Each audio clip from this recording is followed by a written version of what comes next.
بسم اللہ الرحمن الرحیم اللہم صلی علی محمد عبدک و رسولک وصلی علی المؤمنین والمؤمنات والمسلمین والمسلمات جزا اللہ عنا سیدنا محمد صلی اللہ علیہ وسلم آلہ یا ربی صلی وسلم دائما ابدا لا حبیبک خیر خلق کلہم اللہم صلی علی محمد صلاة تنجینا بها من جمیع الاحوال والآفات وتکفی لنا بها جمیع الحاجات وتطهرنا بها من جميع السيئات وترفعنا بها عندك أعلى الدرجات وتبلغنا بها أقصى الغايات من جميع الخيرات في الحياة بعد الممات إنك على كل شيء قدير۔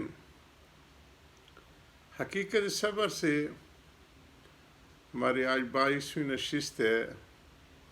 حضرت جن جن چیزوں کے امتحان اور اس دنیا کے امتحان گاہ اللہ سبحانہ تعالیٰ فرمائے اس کی ساری تفصیل فرما رہے ہیں، اور پھر صابرین کو جو انعامات ملتے ہیں اس دنیا میں اور آخرت میں اس کی ساری تفصیل اور تشریف فرمائی ہے۔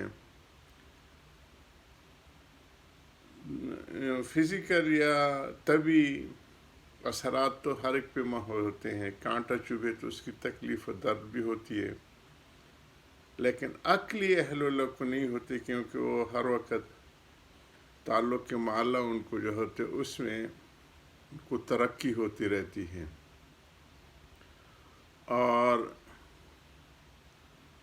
اس میں ان کو اللہ کا قرب اور اللہ کی عطا اور انعامات کے اظہار ہوتا رہتا ہے۔ تو اسی مضمون کو آگے بڑھا رہے ہیں، 64 نمبر صفحے پہ ہے خلوت مع اللہ کے ان کو پھر سارے دنیا کی چیزوں سے امیدیں کٹ جاتی ہیں، اس کا دل دنیا سے سرد ہو کر ہمتاً خدا تعالیٰ کی طرف متوجہ ہو جاتا ہے، اس کو بجز ذات حق کے کسی سے امید نہیں رہتی اور دنیا کی حقیقت منکشف ہو جاتی ہے۔ مصائب و آرام اور احباب کی بے مروتی سے سالک کو اس حقیقت کا پورا انکشاف ہو جاتا ہے، وہ ہمتاً خلوت مع اللہ میں مشغول ہو جاتا ہے۔ خلوتگاہ سے مراد یہ نہیں کہ چلہ کشی کرے، بلکہ یہ ہے کہ اس کو ذات حق کے سوا کسی سے تعلق اور ربط نہ رہے۔ جس کو یہ دولت حاصل ہو جائے وہ ہر دم خلوت میں ہے، گو بظاہر مخلوق کے ساتھ ہو، اور جس کو ربط قلب باللہ حاصل نہ ہو جائے وہ چلہ کشی بھی کرے خلوت سے محروم ہے۔ ہاں یہ دولت حاصل ہوتی ہے اول خلوت اختیار کرنے ہی سے، اسباب تو اس کے یہی ہے کہ پہلے ان کو یکسو کر کے ذکر کرایا جاتا ہے۔ اس لیے اہل اللہ مبتدی یہ سلوک کو چند روز یا چند ماہ پوری خلوت کراتے ہیں کہ اختلاط مع الخلق سے بالکل روک دیتے ہیں کہ لوگوں کے دھندوں میں نہ پڑو، یکسو ہو جاؤ۔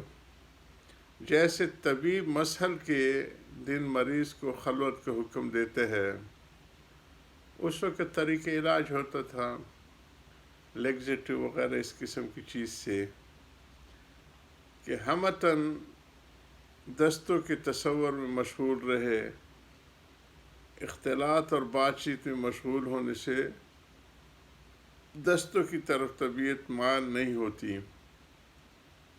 جب مخلوق کے ساتھ وہ مشغول ہوتا ہے تو پھر ان کو پوری طرح وہ محسوس نہیں ہوتی، اس لیے ان کو علاج کی درجے میں کہتے ہیں کہ مثلا بات چیت میں مشغول ہونے سے وہ جو علاج کا طریقہ ہے کہ ڈیسنٹری وغیرہ کی طرف اس کی طبیعت مائل نہیں ہوتی۔ اس سے معلوم ہوا کہ جس چیز کو حاصل ہونا یکسوئی پر موقوف ہو، اس کے لیے خلوت کا حکم ضروری ہے کہ سب چیز کو چھوڑ کے یکسو ہو کر کچھ دن بیٹھے۔ مگر لوگ اطباء پر تو اعتراض نہیں کرتے، صوفیاء پر اعتراض کرتے کہ انہوں نے بدعت کہاں سے نکالی۔ میں کہتا ہوں کہ بدعت وہ ہے جو دین سمجھ کر اور ثواب کے اعتقاد سے اختیار کی جائے۔ کسی مباح کام کو شرعاً ممنوع نہ ہو علاجاً اختیار کیا جائے تو یہ بدعت نہیں۔ بس صوفیاء پر یہ اعتراض جب سے ہی ہو سکتا ہے کہ پہلے یہ ثابت کر دیا جائے کہ وہ چلہ کشی کو دین سمجھ کر ثواب کے اعتقاد سے اختیار کرتے ہیں، بلکہ وہ تو محض علاجاً اس کو اختیار کرتے ہیں۔ یہ صوفیاء کے سارے معالجات ہوتے ہیں اور اس سے یکسوئی حاصل ہوتی ہے۔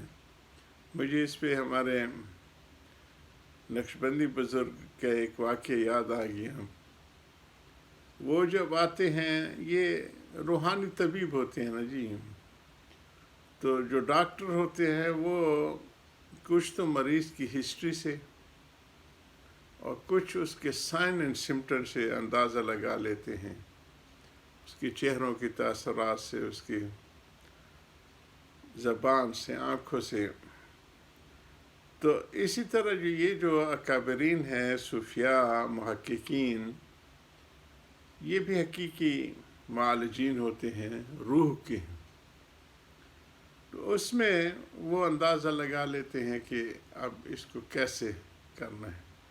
خلوت اور یکسوئی پہ بات چل رہی ہے، جب تک یہ دل و دماغ یکسو نہ ہو جائے، ایک طرف اللہ سبحانہ تعالیٰ ساری دنیا کے جھگڑوں اور بکھیڑوں میں اٹکا رہے تو وہ ان کو حاصل نہیں ہو پاتی۔ وہ خلوت جو ہے وہ ان کو حاصل نہیں ہو پاتی۔ تو اس نقشبندی بزرگ کے پاس ایک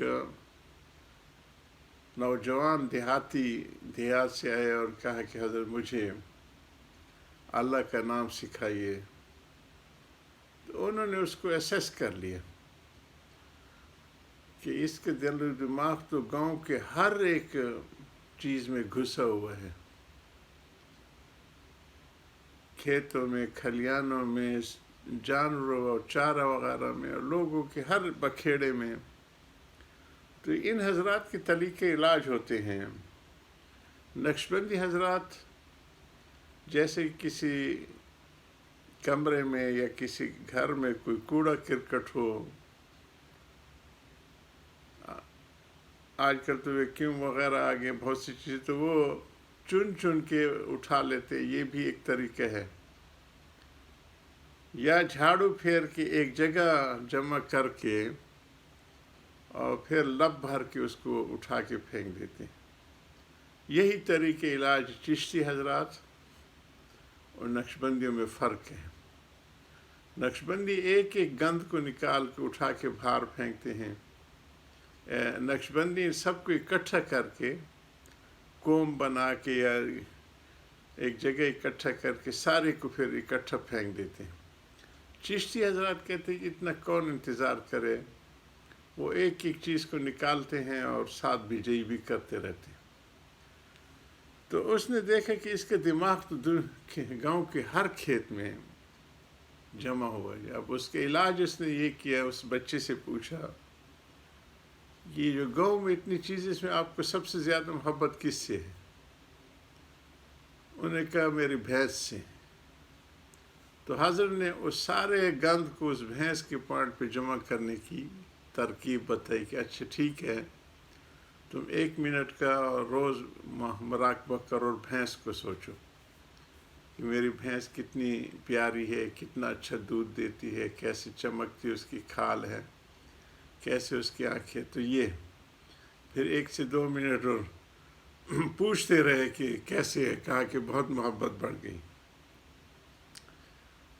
حج کی قربانی کی دن آئے تو حضرت نے لن تنالوا البر حتی تنفقوا مما تحبون، یہ آیت شروع کر دی کہ اللہ کے راستے میں جو اچھی محبوب چیز ہے اس کو قربان کر. ہر ایک کو کہا جانور تیار کرو. اس سے پوچھو بیٹے تمہارا ہے کہ اور کس سے محبت ہے؟ کہ بھینس سے. کہا اچھی بات ہے. تو اس کو قربانی کی ذبح کیا. وہ گند اٹھا کے پھینک دیا، یکسوئی ہوگی اور تعلق کے مالا کے بیج ڈالنا شروع کر دیا. آخر دعوانا الحمدللہ رب العالمین.